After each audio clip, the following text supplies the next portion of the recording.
राष्ट्र सर्वप्रथम, राष्ट्र सर्वप्रथम, राष्ट्र सर्वप्रथम, राष्ट्र सर्वप्रथम। राष्ट्र सर्वप्रथम की बात कार्यक्रम में आप सभी राष्ट्रवासियों का हार्दिक स्वागत है। केंद्रीय गृह मंत्री अमित शाह आज लखनऊ के डिफेंस एक्सपो ग्राउंड में एक भव्य समारोह में शामिल हुए, जहां उन्होंने उत्तर प्रदेश के नवचयनित पुलिस रिक्रूटरों को नियुक्ति पत्र वितरित किए। गुजरात के गृह मंत्री हर्ष सांघवी ने पुष्टि की कि अहमदाबाद में हुए घातक एयर इंडिया विमान हादसे के 3 दिन बाद गुजरात के पूर्व मुख्यमंत्री विजय रूपाणी का डीएनए दुर्घटना स्थल पर मिले उनके अवशेषों से मेल खा गया है। महाराष्ट्र के ठाणे जिले में एक गोदाम परिसर में भीषण आग लगने से एक व्यक्ति की मौत हो गई। असम के मुख्यमंत्री हिमंत बिश्व शर्मा ने आरोप लगाया कि कांग्रेस ने 1980 के दशक में कोई कार्रवाई करने की बजाय पाकिस्तान को परमाणु शक्ति संपन्न देश बनने दिया, जो एक ऐतिहासिक भूल थी। उत्तर प्रदेश के मुख्यमंत्री योगी आदित्यनाथ ने 60,000 से अधिक सिपाहियों को नियुक्ति पत्र वितरित करने से कुछ देर पहले कहा कि नए भारत का नया उत्तर प्रदेश आज ऐतिहासिक क्षण का साक्षी है। दक्षिण पश्चिम मानसून के 17 से 19 जून के बीच झारखंड पहुंचने की संभावना है और इस दौरान राज्य के कई हिस्सों में अत्यधिक बारिश हो सकती है। दक्षिण दिल्ली के सफदरजंग एन्क्लेव में तेज हवा और बारिश के कारण 100 फुट ऊंचा एक मोबाइल टावर गिर गया। महाराष्ट्र के अहिल्यानगर जिले में सुबह तेज रफ्तार ट्रक और निजी बस की टक्कर में कम से कम 3 लोगों की मौत हो गई और 8 अन्य घायल हो गए। केरल के विभिन्न हिस्सों में लगातार हो रही भारी बारिश का रविवार को कहर जारी रहा, जिससे कई स्थानों पर पेड़ उखड़ गए। इस महीने के अंत में शंघाई सहयोग संगठन के रक्षा मंत्रियों की बैठक में भाग लेने के लिए चीन का दौरा कर सकते हैं रक्षा मंत्री राजनाथ सिंह। केंद्रीय गृह मंत्री अमित शाह ने आज लखनऊ के डिफेंस एक्सपो ग्राउंड में भव्य समारोह में हिस्सा लिया और उत्तर प्रदेश के 60,244 नवचयनित पुलिसकर्मियों को नियुक्ति पत्र सौंपे। इस मौके पर मुख्यमंत्री योगी आदित्यनाथ भी मौजूद रहे। अमित शाह ने कहा कि हर जिले, जाति और समुदाय से चुने गए ये युवा अब देश के सबसे बड़े पुलिस बल का हिस्सा बनेंगे। वहीं मुख्यमंत्री योगी आदित्यनाथ ने इसे प्रधानमंत्री नरेंद्र मोदी के नेतृत्व की उपलब्धि बताया। आज उत्तर प्रदेश पुलिस के ऐतिहासिक कार्यक्रम में मेरे साथ मंच पर उपस्थित उत्तर प्रदेश के लोकप्रिय और सफल मुख्यमंत्री श्रीमान योगी आदित्यनाथ जी और आज जिनके जीवन की नई शुरुआत हो रही है, ये उत्तर प्रदेश के 60,244 भाइयों बहनों, आप सभी को मेरा बहुत बहुत शुभकामनाएं। मित्रों, आज हम सबके लिए भी एक बहुत बड़ा अवसर है, मगर मेरे सामने जो युवा बैठे हैं, उनके जीवन का आज शायद सबसे शुभ दिन है, क्योंकि आज ये 60,000 से ज्यादा युवा जो उत्तर प्रदेश के हर समाज, हर जाति, हर जनपद, हर तहसील का प्रतिनिधित्व करते हैं, वो सभी आज से भारत के सबसे बड़े पुलिस बल का अभिन्न हिस्सा बनने जा रहे हैं। और इसलिए मैं ये सभी 60,244 युवाओं को मनपूर्वक अनंत अनंत शुभकामनाएं देना चाहता हूं। उत्तर प्रदेश का पुलिस बल पूरे देश में सबसे बड़ा पुलिस बल है। आजादी के वक्त उत्तर प्रदेश के पुलिस बल में एक प्रकार से पूरे देश के साथ इसकी कंपैरिजन होती थी, मगर कुछ साल जो रहे उत्तर प्रदेश की कानून और व्यवस्था बिगड़ती गई और हमारे 2017 में भारतीय जनता पार्टी की सरकार बनी, योगी जी मुख्यमंत्री बने, उत्तर प्रदेश पुलिस फिर से नई बुलंदियों को हासिल करने के रास्ते पर आगे बढ़ रहा है। देश के सबसे बड़े सिविल पुलिस बल के इस सबसे बड़े नियुक्ति पत्र वितरण कार्यक्रम के मुख्य अतिथि देश के लोकप्रिय गृह और सहकारिता मंत्री आदरणीय अमित शाह जी, प्रदेश के पुलिस महानिदेशक, उत्तर प्रदेश पुलिस बल के अधिकारीगण और उत्तर प्रदेश के सभी 75 जनपदों के 826 विकास खंडों और 762 नगर निकायों से संबंधित उत्तर प्रदेश के पुलिस बल का हिस्सा बन रहे 60,244 युवा ऊर्जा के प्रतीक उत्तर प्रदेश के मेरे नौजवान साथियों, आज के इस नियुक्ति पत्र वितरण कार्यक्रम में मैं सबसे पहले देश के परम यशस्वी गृह और सहकारिता मंत्री आदरणीय अमित शाह जी का उत्तर प्रदेश वासियों की ओर से उत्तर प्रदेश के आप सभी 60,244 नवनियुक्त पुलिस कार्मिकों की ओर से हृदय से स्वागत करता हूं, अभिनंदन करता हूं। उत्तर प्रदेश पुलिस बल में ये 60,244 पुलिस कार्मिकों की भर्ती और नियुक्ति पत्र वितरण का कार्यक्रम ऐसे समय में संपन्न होने जा रहा है जब यह देश सेवा, सुशासन और गरीब कल्याण के आदरणीय प्रधानमंत्री श्री नरेंद्र मोदी जी के 11 वर्ष के कार्यकाल को एक नए भारत के रूप में हर भारतवासी के लिए उसके जीवन में परिवर्तनकारी सिद्ध होकर के बिना भेदभाव के शासन की योजना का लाभ उस तक पहुंचाने का कार्य हुआ है। लुधियाना पश्चिमी उपचुनाव प्रचार के लिए दिल्ली की मुख्यमंत्री रेखा गुप्ता रविवार को लुधियाना पहुंची। प्रेस कॉन्फ्रेंस में उन्होंने आप प्रमुख अरविंद केजरीवाल पर तीखा हमला बोला। रेखा गुप्ता ने कहा कि केजरीवाल ने दिल्ली में बड़े बड़े वादे किए लेकिन उन्हें पूरा नहीं किया। साथ ही उन्होंने पंजाब सरकार से भी सवाल किया कि नशा खत्म करने के लिए अब तक क्या ठोस कदम उठाए गए हैं। आज पंजाब के लुधियाना शहर में आप सबके बीच में यहाँ पहुंचकर मुझे बहुत खुशी हो रही है और मैं बहुत ढेर सारी शुभकामनाएं देती हूँ अपने भारतीय जनता पार्टी के प्रत्याशी जीवन गुप्ता जी को। और आज मैं जो पंजाब राज्य में आप सब लोगों के सम्मुख प्रस्तुत हुई है तो कुछ बातें मुझे बतानी है और कुछ बातें मुझे पूछनी है, इसलिए आज मैं यहाँ आई हूँ।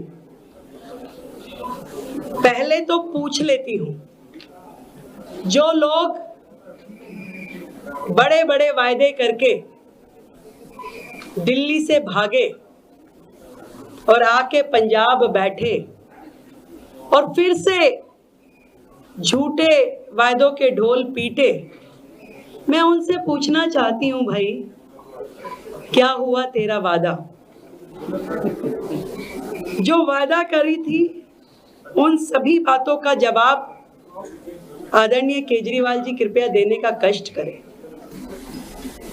मुख्यमंत्री जी से नहीं पूछना चाहती मैं, क्योंकि मुख्यमंत्री जी तो केवल मखौटा है, सरकार तो दिल्ली से चैनलाइज हो रही है।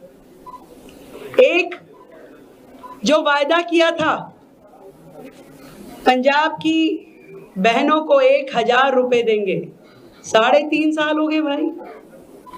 दिल्ली में तो आप 100 दिन की सरकार हुई है तो पहुंच जाते हैं तख्तियां लेके, महिला सम्मान निधि, महिला सम्मान निधि। 3.5 साल में 1000 छोड़ो, 1 रुपया भी दिया क्या? कृपया जवाब दें माननीय केजरीवाल जी। जो किसानों से एमएसपी का वादा किया था, क्या किया? दिया क्या? 3.5 साल की सरकार हो गई। वो स्वास्थ्य व्यवस्थाएं जो आपने पंजाब के लिए कही, पिंड क्लिनिक खोलेंगे, क्या खोल दिए क्या? नए स्कूल खोलेंगे, खोल दिए क्या? और सबसे बड़ा प्रश्न मेरा, नशे के युद्ध नशे के विरुद्ध क्या हुआ? 3.5 साल में आपने नशा पंजाब से खत्म हो, क्या किया उसके लिए? वो सरकार पंजाब की जो शायद जनता के हित में काम करती, परंतु आपने आज उसे 4 लाख करोड़ के कर्ज के नीचे दबा दिया अपनी गलत नीतियों के कारण, जिसका हर्जाना किसे भुगतना पड़ेगा? पंजाब की जनता को। 3.5 साल बीत गए, उनके किए हुए वादे का वाह भी अभी लिखा नहीं गया। मैं पूरे विश्वास के साथ कह सकती हूँ, ये लुधियाना वेस्ट की जनता है, इतनी समझदार है, और ये लुधियाना वेस्ट ही 2027 की पिक्चर का ट्रेलर बनेगा और यहाँ से भारतीय जनता पार्टी का प्रत्याशी जीतेगा और जीवन गुप्ता जी यहाँ के विधायक बनके विधानसभा में ना केवल लुधियाना की बल्कि पंजाब की आवाज उठाएंगे। और एक केंद्र सरकार जो इतने अच्छे काम पूरे पंजाब के लिए कर रही है, विशेष रूप से लुधियाना जो रेलवे स्टेशन का यहाँ पे जीर्णोद्धार हो रहा है, जिस प्रकार से बठिंडा में एम्स खुला, जितनी भी केंद्र की परियोजनाएं यहाँ चल रही है, पंजाब वालों का हक है इस डेवलपमेंट पे। पंजाब वालों का हक है कि उन्हें सुरक्षित जीवन मिले, अच्छा इंफ्रास्ट्रक्चर मिले, अच्छे स्कूल, अच्छे हेल्थ और नशा मुक्त पंजाब मिले। और ये जानते हैं यहाँ के लोग, यदि पूरे पंजाब का कोई भला कर सकता है तो वो है आदरणीय नरेंद्र मोदी। राजेंद्र नगर विधानसभा स्थित वार्ड नंबर 140 में हाउस टैक्स कैंप का आयोजन किया गया।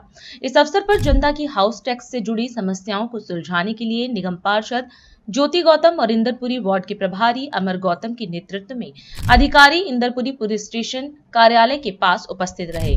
डीआईडी न्यूज प्रतिनिधि से बात करते हुए निगम पार्षद ने कहा कि जनता की सुविधा के लिए यह कैंप गर्मी के बावजूद तीसरी बार लगाया गया है और लोगों के घर के पास लगाया गया है। जनता भी इस अवसर पर निगम पार्षद के प्रयास से काफी खुश दिखी और आगे भी ऐसे कैंप लगाने की मांग की। मेरा नाम अंकित शर्मा है, मैं इंदरपुरी वार्ड का निवासी हूँ और मुझे हाउस टैक्स जमा करना था। क्योंकि मैं एक वर्किंग प्रोफेशनल हूँ तो मेरे लिए बहुत मुश्किल काम होता था कि एमसीडी ऑफिस जाऊँ और वहाँ जाके लाइन में लगूँ और उसको हाउस टैक्स जमा कराऊँ। मगर हमारे इलाके की जो निगम पार्षद हैं ज्योति गौतम जी, उन्होंने हम सबको ये सुविधा दी है कि हम छुट्टी वाले दिन, स्पेशली जिस दिन हमें छुट्टी हो, हम अपने सारे काम निपटा के यहाँ पे आएँ, अपना प्रॉपर्टी टैक्स यहाँ पे जमा करा सकें। मैं कैप्टन शशि भूषण हूँ और पिछले 40-50 साल से हमारा घर है यहाँ पे और मैं कैंप में पहली बार आया हूँ। और यहाँ पे एक पिछले साल के मुकाबले में दिक्कत हो गई थी, मेरा कमर्शियल प्लॉट भी था वो बेच दिया, तो वही लगा हुआ था। इन्होंने अब ठीक किया है, बहुत अच्छी तरीके से मुझे ट्रीट किया गया और इनका बहुत शुक्रगुजार हूँ मैं। और ये ऐसे कैंप लगते रहने चाहिए जिससे आमतौर पे पब्लिक को सुविधा रहे। अभी समय है एक ब्रेक का, हम चलते हैं ब्रेक पर, आप कहीं जाए नहीं, छोटा सा ब्रेक। श्रेया फर्निशिंग लेकर आया है आपके लिए होम कलेक्शन, जिसमें आपको मिलता है upholstery fabric, designer curtains, home and office decoratives, carpets and sofa cover कम से कम दाम में कीर्ति नगर में आपके लिए उपलब्ध है। Powered by Kamal Buildtech Private Limited, fulfilling promises. With our professional team and experience of delivering projects, in past we guarantee you peace of mind and top quality work in an affordable price. और अधिक खबरों के लिए आप हमारे YouTube channel दैनिक India दर्पण को अभी सब्सक्राइब करें और नोटिफिकेशन के लिए बेल आइकन को प्रेस करना ना भूलें। राष्ट्र सर्वप्रथम की बात कार्यक्रम में ब्रेक के बाद एक बार फिर आप सभी राष्ट्रवासियों का स्वागत है। उत्तराखंड के मुख्यमंत्री पुष्कर सिंह धामी ने देहरादून में 11वें अंतर्राष्ट्रीय योग दिवस पर आयोजित रन फॉर योगा कार्यक्रम का शुभारंभ किया। इस दौरान उन्होंने युवाओं के साथ दौड़ लगाकर उनका उत्साह बढ़ाया। साथ ही अपने संबोधन में सीएम ने कहा कि योग भारत की प्राचीन परंपरा का वैश्विक उत्सव बन चुका है। उन्होंने सभी से योग को जीवन शैली में शामिल करने और स्वस्थ और सशक्त राष्ट्र निर्माण में योगदान देने का भी आह्वान किया। मैं सबसे पहले आज इस विशिष्ट कार्यक्रम में उपस्थित आप सभी योग प्रेमियों का हृदय से स्वागत करता हूं, हृदय से आप सबका अभिनंदन करता हूं। मुझे प्रसन्नता हो रही है कि आज आप सभी के बीच मुझे भी रन फॉर योगा कार्यक्रम में प्रतिभाग करने का सौभाग्य प्राप्त हुआ। साथियों, आप सभी योग दूत बनकर 11वें अंतर्राष्ट्रीय योग दिवस को भव्य बनाने के लिए आयोजित इस रन फॉर योगा के माध्यम से हमारी प्राचीन योगिक परंपरा को जन जन तक पहुंचाने का कार्य आप सबके माध्यम से हो रहा है। मैं इस सराहनीय पहल के लिए आयुष विभाग एवं आप सभी योग दूतों को हृदय से साधुवाद देता हूं। भाइयों बहनों, हमारे ऋषि मुनियों ने हजारों वर्ष पूर्व योग के माध्यम से शरीर, मन और आत्मा को एकीकृत करने की जो अद्भुत विधा विकसित की थी, वो आज समूची मानवता के लिए एक संजीवनी का कार्य कर रही है। महर्षि पतंजलि ने योग सूत्र में लिखा है, योगिश्चित्त वृत्ति निरोधः, अर्थात योग चित्त की वृत्तियों को शांत करने का माध्यम है। मेरा मानना है कि जब चित्त शांत होता है तभी हम अपने आत्मा के वास्तविक स्वरूप को अनुभव कर सकते हैं। योग साधना के माध्यम से हम स्वयं से जुड़कर आत्म साक्षात्कार द्वारा आंतरिक शांति प्राप्त कर सकते हैं। योग हमारे जीवन को स्वस्थ, संतुलित और अनुशासित बनाने का सशक्त माध्यम भी है। यही कारण है कि आज दुनिया भर के लोग योग के प्रति आकर्षित हो रहे हैं और अपनी दैनिक दिनचर्या में नियमित रूप से योग को सम्मिलित कर रहे हैं। यदि हम प्रतिदिन कुछ समय योग ध्यान के लिए समर्पित करें और नियमित रूप से योग को अपने दैनिक जीवन में अपनाएं, तो न हम केवल अपने शारीरिक और मानसिक स्वास्थ्य को सुधार सकते हैं, बल्कि समाज में भी एक सकारात्मक परिवर्तन लाकर ऊर्जा का संचार भी कर सकते हैं। मैं स्वयं के अनुभव के आधार पर यह कह सकता हूं कि योग को अपने जीवन में अपनाने से हम एक तो स्वस्थ रहते हैं, मानसिक रूप से फिट रहते हैं और हमारा मानसिक स्वास्थ्य एकीकृत होकर उस दिशा में काम करता है जिस दिशा में हम काम करना चाहते हैं। अधिक ऊर्जा का अनुभव करते हैं, अधिक अपने को स्वस्थ महसूस करते हैं और तमाम प्रकार की जो आज के दैनिक जीवन में होने वाले तमाम चुनौतियां हैं, उन चुनौतियों का हम आसानी से सामना कर सकते हैं, उससे पार पा सकते हैं। योग के इसी महत्व को ध्यान में रखते हुए आदरणीय प्रधानमंत्री श्री नरेंद्र मोदी जी ने 21 जून को अंतर्राष्ट्रीय योग दिवस के रूप में मनाने का विचार वर्ष 2014 में संयुक्त राष्ट्र महासभा के समक्ष रखा। ये हम सभी भारतीयों के लिए गर्व का विषय है कि उनके इस प्रस्ताव को विश्व के 177 देशों ने ऐतिहासिक समर्थन देकर 2015 से प्रत्येक वर्ष 21 जून को पूरी दुनिया में अंतर्राष्ट्रीय योग दिवस मनाया जा रहा है। 21 जून को अंतर्राष्ट्रीय योग दिवस के रूप में वैश्विक मान्यता मिलना भारत की सांस्कृतिक शक्ति और योग की वैज्ञानिक की सार्वभौमिक स्वीकारता का भी प्रतीक है। भाइयों बहनों, हमारा उत्तराखंड केवल देवभूमि ही नहीं है, बल्कि योग और अध्यात्म की भूमि भी है। इस पुण्य धरा को सदियों से ऋषियों, मुनियों और साधकों ने अपने तप से, अपनी साधना से और योग के माध्यम से अवलोकित किया है। आज आदरणीय प्रधानमंत्री जी के मार्गदर्शन में हमारी सरकार उत्तराखंड में योग को और वेलनेस टूरिज्म की वैश्विक राजधानी बनाने के लिए निरंतर प्रयास कर रही है। इसी उद्देश्य से हमने अभी हाल ही में नई योग नीति को मंजूरी दी है। रायपुर में मुख्यमंत्री नोनी बाबू मेधावी शिक्षा सहायता योजना के तहत कार्यक्रम का आयोजन हुआ। इसमें मुख्यमंत्री विष्णुदेव साय ने श्रमिकों के 31 मेधावी बच्चों को 2-2 लाख रुपए की प्रोत्साहन राशि प्रदान की। इस मौके पर मुख्यमंत्री ने बताया कि 38,200 श्रमिकों के खाते में 19,71,26,570 रुपए की राशि सिंगल क्लिक से ट्रांसफर की गई। छत्तीसगढ़ भवन एवं अन्य सनिर्माण कर्मकार कल्याण मंडल द्वारा मुख्यमंत्री नोनी बाबू मेधावी शिक्षा सहायता योजना अंतर्गत हमारे जो मेधावी श्रमवीरों के बच्चे हैं उनको पुरस्कृत करेंगे। ऐसे पुरस्कार वितरण समारोह और आज 38,200 से ज्यादा श्रमिकों के खाता में 19,71,26,578 रुपया यहाँ एक क्लिक में उनके खाते में कल तक चला जाएगा। आज रविवार है, बैंक की छुट्टी, इसलिए कल तक उनके खाते में पहुंचेगा। ऐसे समारोह में श्रम विभाग के सभी अधिकारीगण, हमारे श्रमवीर भाई और बहनों और जिनको पुरस्कृत करेंगे ऐसे सभी हमारे बेटा बेटियों, सज्जनों और मीडिया के साथियों, मैं सबसे पहले आज के इस कार्यक्रम में आप सभी लोगों का अपने तरफ से हृदय से अभिनंदन करता हूं, स्वागत करता हूं। और सबसे पहले मैं आज जिन 31 श्रमवीरों के जो बच्चे हैं जिन्होंने 10वीं बोर्ड और 12वीं बोर्ड के एग्जाम में उत्कृष्ट अपना प्रदर्शन किया है, अच्छे नंबर लाए हैं, उनको पुरस्कृत करेंगे। 2-2 लाख रुपया हर बच्चे को देंगे।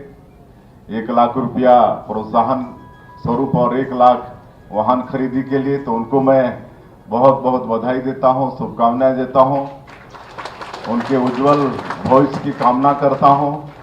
उनके अभिभावक भी आए होंगे तो उनको भी हम धन्यवाद देना चाहेंगे कि उनका भी सहयोग अवश्य रहा होगा अपने बच्चों को आगे बढ़ाने में। और 38,200 से ज्यादा श्रमिकों के खाते में जो 19,71,00,000 रुपया भेजे हैं, उन सारे श्रमिकों को भी हम बधाई देना चाहेंगे। निश्चित रूप से इस राशि से वो अच्छे काम करेंगे, तो उनको भी आज के इस अवसर में बहुत बहुत बधाई है, शुभकामनाएं है। और श्रम विभाग, जैसे हमारे मंत्री जी बता रहे थे कि हमारे प्रदेश के जो श्रमवीर हैं उनके कल्याण के लिए 3 मंडल काम करता है, जिसमें आज एक मंडल का एक कार्यक्रम है छत्तीसगढ़ भवन एवं अन्य सन्निमान कर्मकार मंडल का। इसमें आज हम लोग ये श्रमिकों के खाते में पैसा भेज रहे हैं और जो उत्कृष्ट बच्चे हैं उनको पुरस्कृत कर रहे हैं। और हम धन्यवाद देना चाहेंगे आदरणीय डॉक्टर राम प्रताप सिंह जी को, बहुत ही अनुभवी व्यक्ति, लंबे समय से छत्तीसगढ़ को जानते हैं। हमारे संगठन महामंत्री के रूप में, उसके पहले संभागीय संगठन महामंत्री के रूप में, हमको लगता है कि पूरे छत्तीसगढ़ को उनसे ज्यादा कोई जानता नहीं होगा। चप्पा चप्पा जो छाने हुए हैं छत्तीसगढ़ का, और जो गरीब दुखी श्रमिकों की भावना को भी समझते हैं, उनकी तकलीफ को भी समझते हैं, क्योंकि वो गांव के रहने वाले हैं। तो वैसे व्यक्ति के हाथ में ये मंडल का अध्यक्ष का कमान सौंपे हैं, तो मुझे पूरा भरोसा है कि हमारे श्रमिकों का बहुत कल्याण होगा। और हमारे श्रम मंत्री ये भी बहुत अनुभवी हैं, पुराने हैं। श्रम के साथ साथ इनके पास उद्योग और वाणिज्य विभाग भी है और आप सबको मालूम है कि इतना अच्छा उद्योग नीति लाए हैं, उद्योग नीति 2024-30 कि आज पूरे देश में नीति की प्रशंसा हो रही है। हम लोग अभी 6 महीना 7 महीना के अंदर मुश्किल से दिल्ली एक बार गए हैं, मुंबई 2 बार गए हैं, बेंगलोर 1 बार गए हैं और 1 बार रायपुर में सबमिट किए हैं। ये 5 सबमिट ही हुए हैं, लेकिन इतनी अच्छी नीति बनी है कि आज ये 6-7 महीना में ही 5.5 लाख करोड़ से ज्यादा का निवेश प्रस्ताव हमारे प्रदेश को मिल चुका है।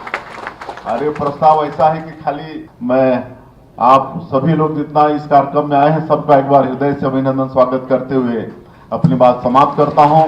जय हिंद, जय छत्तीसगढ़। शनिवार 14 जून को कीर्तिनगर इंडस्ट्रियल एरिया स्थित 5/35 स्थित झुग्गियों को तोड़े जाने के विरोध में पूर्व विधायक शिवचरण गोयल के नेतृत्व में जनसंवाद आयोजित किया गया।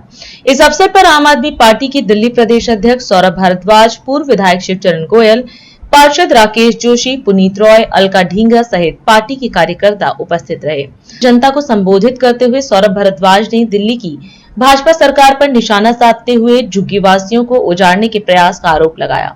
वहीं पूर्व विधायक शिवचरण गोयल और अखिलेश त्रिपाठी मीडिया के सामने आए और पार्टी कार्यकर्ताओं के साथ अपना पक्ष मीडिया के सामने रखा। आप भी देखें आम आदमी पार्टी के जनसंवाद कार्यक्रम की यह झलक। आज जो स्थिति दिल्ली के अंदर है मुझे लगता है सबको मालूम है, मगर जगह जगह पर जहाँ जहाँ गरीब लोग रह रहे हैं वहाँ पे बुलडोजर चलाए जा रहे हैं। मद्रासी कैंप में 45 साल पुरानी झुग्गियां थी, 800 झुग्गियां उजाड़ दी, वजीरपुर में झुग्गियां उजाड़ दी, बवाना में झुग्गियां उजाड़ दी।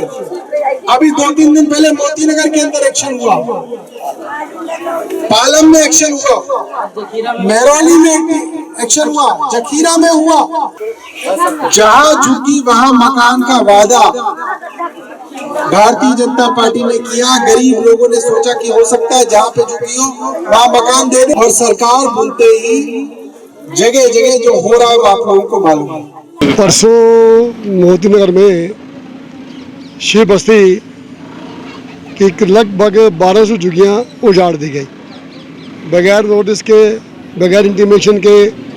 सुबह 5 बजे 50 बुलडोजर आए और हज़ारों की पुलिस की तादाद में उनकी संरक्षण में वो झुग्गियाँ पूरी तोड़ दी गई और किसी को भी सामान निकालने का भी मौका नहीं दिया गया, कोई बताया नहीं गया और इतना बर्बरता से काम किया गया, मैं बयान नहीं कर सकता।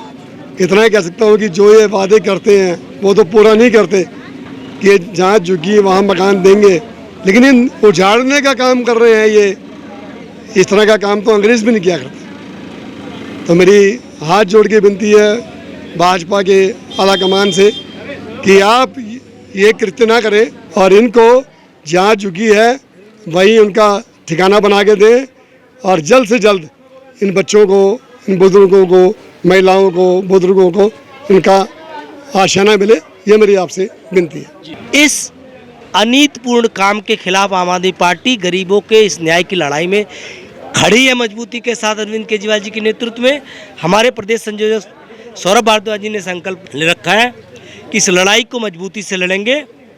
29 तारीख को हम सब मिल कर के इस अन्याय के खिलाफ अपनी ताकत दिखाने के लिए एकजुट होंगे। चलो जंतर मंतर का नारा दिया है। इस न्याय की लड़ाई में आम आदमी पार्टी मजबूती से खड़ी है।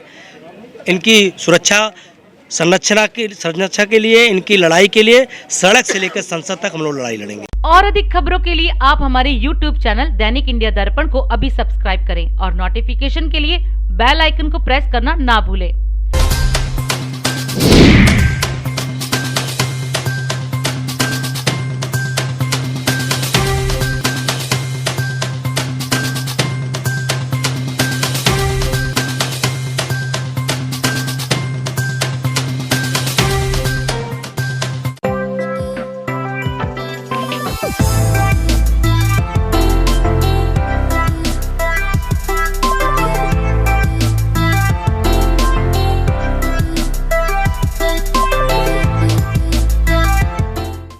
आज हम इस कार्यक्रम में आपसे विदा लेते हैं। आप अन्य खबरों के लिए बने रहे। राष्ट्र सर्वप्रथम, वंदे मातरम, जाग उठा है भारत। राष्ट्र सर्वप्रथम, राष्ट्र सर्वप्रथम, राष्ट्र सर्वप्रथम, राष्ट्र सर्वप्रथम।